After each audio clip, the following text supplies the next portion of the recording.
বাংলাদেশে ভ্রমণের ক্ষেত্রে সতর্কতা অবলম্বনের পরামর্শ দিয়েছে যুক্তরাষ্ট্র। দেশটির পররাষ্ট্র দপ্তরের বিজ্ঞপ্তিতে মার্কিন নাগরিকদের এ পরামর্শ দেয়া হয়। সম্প্রতি ট্রাম্প প্রশাসনের পররাষ্ট্র দপ্তরের ওয়েবসাইটে প্রকাশিত হালনাগাদ নির্দেশনায় বাংলাদেশকে তৃতীয় স্তরের সতর্কতার আওতায় রাখা হয়েছে। একই সঙ্গে পার্বত্য চট্টগ্রাম এলাকায় ভ্রমণের ক্ষেত্রে আরও কড়াকড়ি আরোপ করে চতুর্থ স্তরের সতর্কতা ঘোষণা করা হয়েছে। এতে মার্কিন নাগরিকদের ভ্রমণের আগে পরিস্থিতি বিবেচনায় চিন্তা ভাবনা করার পরামর্শ দেওয়া হয়েছে। যুক্তরাষ্ট্রের বিবৃতি থেকে জানা যায়, বাংলাদেশে বিভিন্ন স্থানে হঠাৎ করে বিক্ষোভ শুরু হতে পারে, যেগুলো অল্প সময়ের মধ্যে সহিংস রূপ নিতে পারে। এ কারণে মার্কিন নাগরিকদের সব ধরনের জমায়েত ও জনসমাগম এড়িয়ে চলার পরামর্শও দেওয়া হয়েছে।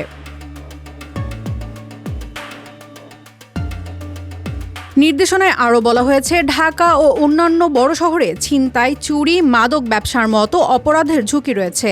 মার্কিন নাগরিকদের জনাকীর্ণ এলাকায় পকেটমারদের বিষয়ে সতর্ক থাকতে বলা হয়েছে।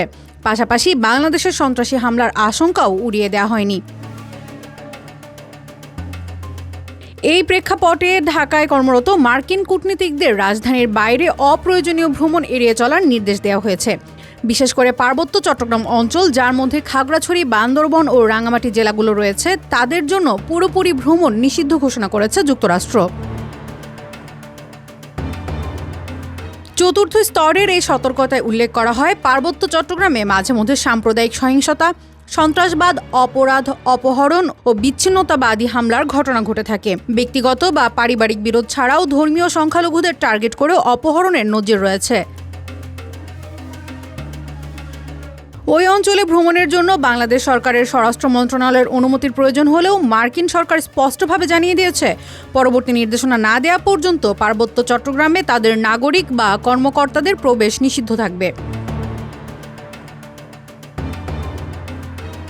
এই সতর্কবার্তা যুক্তরাষ্ট্রের নাগরিকদের বাংলাদেশ ভ্রমণের ক্ষেত্রে নতুন করে ভাবার বার্তা দিল, বিশেষ করে যারা পার্বত্য অঞ্চল কিংবা রাজনৈতিকভাবে উত্তেজনাপূর্ণ পরিবেশে ভ্রমণের পরিকল্পনা করছেন।